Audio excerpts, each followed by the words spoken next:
So hello everyone, welcome to boards made easy. हम भारती कौशल और आज हम अपना जो हिस्ट्री का चैप्टर नंबर 3 है that is kinship, caste and class, उसको कवर करेंगे। ठीक है, देखो पिछली जो वीडियोस रही हैं हमारी हिस्ट्री की, उसमें हमने हमारी एंशिएंट हिस्ट्री से 2 चैप्टर्स कवर किए हैं। ठीक है, first chapter was the Harappan civilisation. ठीक है, उसमें हमने पूरा इंडस वैली सिविलाइजेशन के बारे में डिस्कस किया कि वो खाते क्या थे, वो रहते कैसे थे, ठीक है, वो कौन कौन से टूल्स इक्विपमेंट्स यूज करते थे, है ना।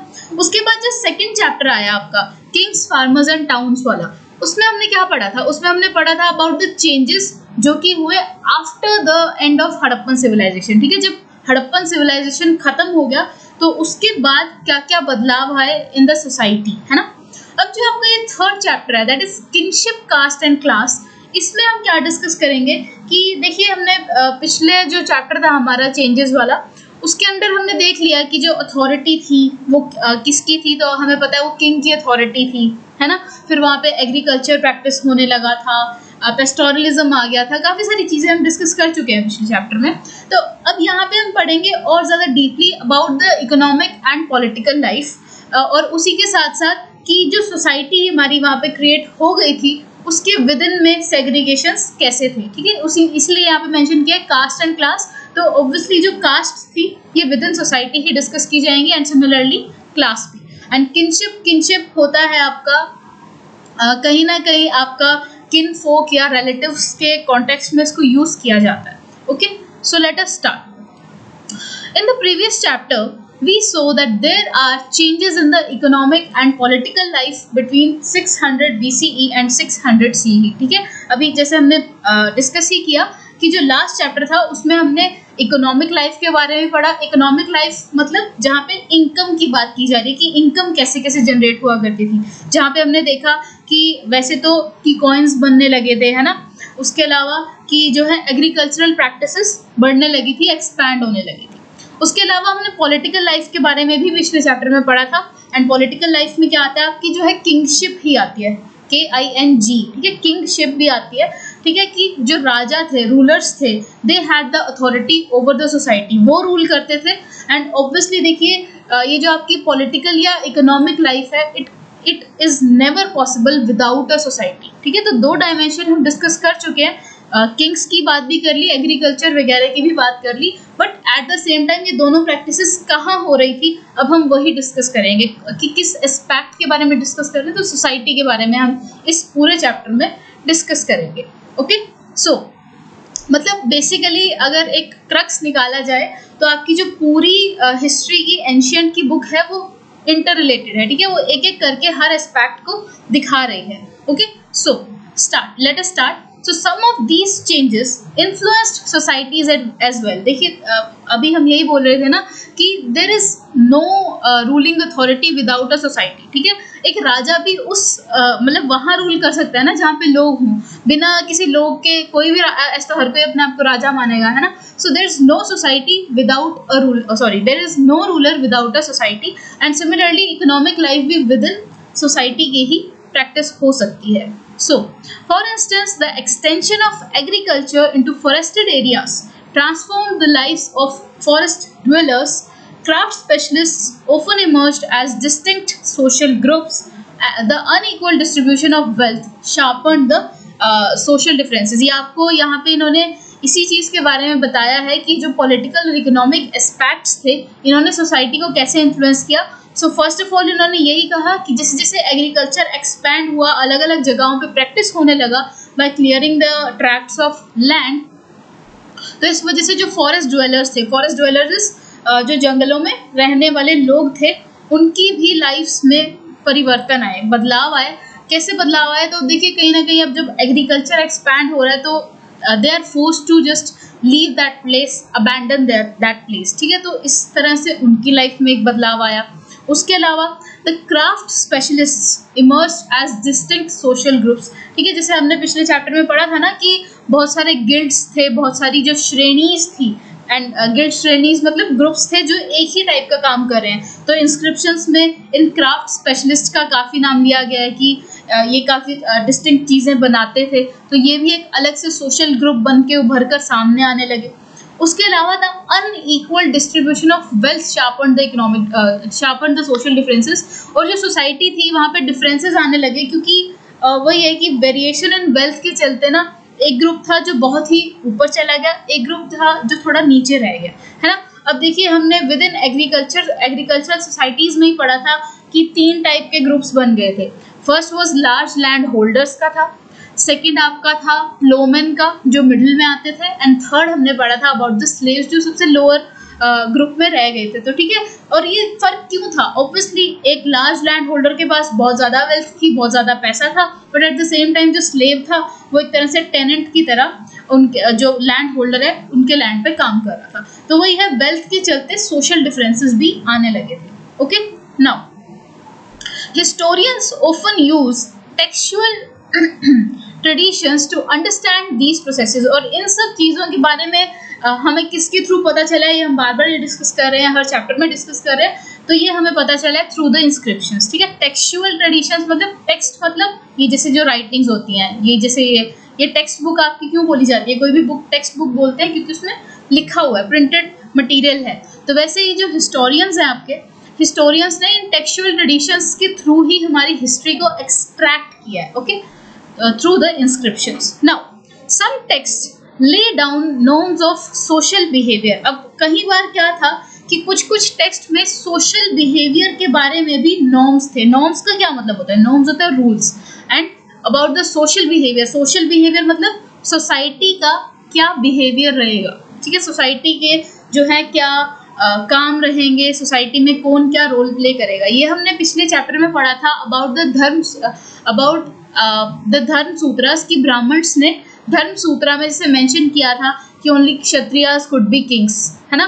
तो it was a kind of social behaviour, एक अलग से उन्होंने नॉर्म्स लिख दिए थे कि किसका काम वहाँ पर क्या रहेगा। या फिर हमने एक और पढ़ी थी अबाउट अ स्टोरी नेमली गंदा टिंडू जटका, है ना, उसमें भी यही मेंशन किया था ना कि जो राजा था वो अपना भेष बदल के गाँव में जाया करता था एक एक इंसान से अपने लिए फीडबैक जानने के लिए कि वो उसके बारे में क्या सोचते हैं। तो all of this forms a part of social behaviour की सोसाइटी कैसे रिएक्ट करती थी अलग अलग सर्कमस्टांसेस में, अलग अलग इश्यूज में। वैसे ही हमने एक जगह तो जब राजा ने ऐसे पूछा कि आप मेरे बारे में क्या सोचते हैं एंड ऑल, तो वैसे ही अब रिप्लाई में क्या पढ़ा था हमने कि लोग कहते थे कि नहीं, हमें अच्छा नहीं लग रहा रूल क्योंकि हम टैक्सेस के मारे हुए हैं। तो it is all the social behaviour, it is all the societal reaction towards certain situations, towards certain circumstances. Okay, now and others describe and occasionally comment on the variety of social situation. वही कि कुछ inscriptions में तो social behavior के बारे में बताया गया है जहाँ पे हर चीज़ के बारे में अलग अलग डिस्कशन थी कि सोसाइटी में कौन कैसा रोल प्ले करेगा। ठीक है, उसके अलावा जो है अलग अलग सोशल सिचुएशंस के भी बारे में बताया गया है। जैसे वही है, ये सब भी हम पिछले ही चैप्टर में पढ़ के आए, ये इंट्रोडक्शन पूरा आपका पिछले चैप्टर से ही रिलेट कर रहा है। तो ऐसी कुछ सोशल सिचुएशंस हमने पढ़ी जहाँ पे जो अथॉरिटी ऑफ द किंग्स हैं वो चेंज हो रही थी विद टाइम, एम्पायर्स जो हैं चेंज हो रहे थे। जैसे हमने पढ़ा था ना कि मौर्यन एम्पायर खत्म हुआ, है ना, उसके बाद अलग अलग चीफडम्स आने लगे, है ना, चोलास, चेरास, पांड्यास, तो ऑल ऑफ दैट। तो ये सारी सोशल सिचुएशंस के बारे में बताया गया इन इंस्क्रिप्शंस में। उसके अलावा we can also catch a glimpse of some actors from inscriptions, social actors from inscriptions। तो उसके अलावा और हमें किसके बारे में पता चला है? तो कुछ सोशल एक्टर्स के बारे में। अब इन सोशल एक्टर्स के बारे में की बात करें तो इसमें आपके अशोका तो आएंगे ही आएंगे, ठीक है, क्योंकि अशोका ने ही इंस्क्रिप्शंस बनाने का एक काम आगे ऑर्डर दिया था, है ना। तो अशोका आएंगे एंड बाकी सोशल एक्टर्स में आपके सभी लोग आ जाएंगे कि उस टाइम पे जो सोसाइटी में जितने भी लोग थे वो सब सोशल एक्टर्स थे। ठीक है, जिसे अभी मैंने आपको पहले बताया था, लार्ज लैंड होल्डर्स, प्लोमेन, स्लेव्स, ये सब सोशल एक्टर्स ही थे। तो इन सब का भी इंस्क्रिप्शंस में जिक्र किया गया है। Now but each text was written from the perspective of specific social categories. ठीक है, ये हम काफ़ी बार बात कर चुके हैं कि देखिए जो इंस्क्रिप्शन है ये सिर्फ उसी के फेवर में या उसी की पॉइंट ऑफ व्यू से लिखे जाएंगे जिन्होंने उस इंस्क्रिप्शन को लिखने का ऑर्डर दिया है। ठीक है, मतलब सपोज अगर आज मैं कोई इंस्क्रिप्शन लिखने का ऑर्डर दूं, although I don't have that authority, but अगर मैं कोई इंस्क्रिप्शन लिखने का ऑर्डर दूं तो definitely I will make sure कि जो वो इंस्क्रिप्शन लिखा जा रहा है उसमें मेरे बारे में कुछ गलत ना लिखा जाए, है ना। सो दैट इज समहाउ एक सिस्टम वर्क करता है। तो वैसे ही था कि जो इंस्क्रिप्शंस हैं ये उसके पर्सपेक्टिव से लिखे गए हैं जिसने उन्हें कमीशन किया है, जिसने उन्हें लिखने का ऑर्डर दिया है। Now we also need to keep in mind who composed what and for whom। ठीक है, हमें ध्यान में रखना है कि कौन सा इंस्क्रिप्शन किसने लिखा है, किस इंटेंशन से लिखा है, क्यों लिखा है ना। Now we also need to consider the language use. उसके अलावा हमें लैंग्वेज के बारे में भी देखना पड़ेगा। अब देखिए, हमने पिछले चैप्टर में डिस्कस किया था कि जो लैंग्वेज थी इंस्क्रिप्शन में वो ऐसे लिखी जाती थी सो दैट नॉर्मल पीपल भी उसको समझ पाए। क्यों? क्योंकि ज़्यादा से ज़्यादा लोग जो हैं अनपढ़ थे, इलिटरेट थे, तो कोई कॉम्प्लेक्स लैंग्वेज उस टाइम पे यूज़ नहीं की जा रही थी। तो हमें ये भी देखना पड़ेगा कि कौन सी लैंग्वेज यूज़ की गई है जिसके थ्रू हमें पता लगेगा कि वो इंस्क्रिप्शन किसके कॉन्टेक्स्ट में लिखा गया है, किसने कमीशन किया है और किसने वो लिखा है और क्यों लिखा है, किस इंटेंशन से लिखा है। Okay, now and the ways in which the text circulated, वही कि या तो वो ओरल स्टोरीज हैं, ओरल टेल्स हैं, या फिर वो रिटन में इंस्क्रिप्शंस हैं। Now used carefully, text allow us to piece together the attitudes and practices that shaped social histories। ठीक है, यही हम बात कर ही रहे हैं कि हमें जितनी भी हमारी हिस्ट्री के बारे में पता चला है, it is through the inscriptions. ठीक है, जो पुरानी सोसाइटीज छोड़ गई हैं, है ना, उसी के थ्रू हम अपना एक एक करके वो टुकड़ा जोड़ जोड़ के हमने अपनी एक पूरी हिस्ट्री बनाई है ना। So now let's move forward that in focusing on Mahabharata, a colossal epic. Colossal क्या होता है? बहुत ही ह्यूज, बहुत ही वास्ट। ठीक है, अब देखिए सबने लॉकडाउन के टाइम पर महाभारत देखी होगी, है ना।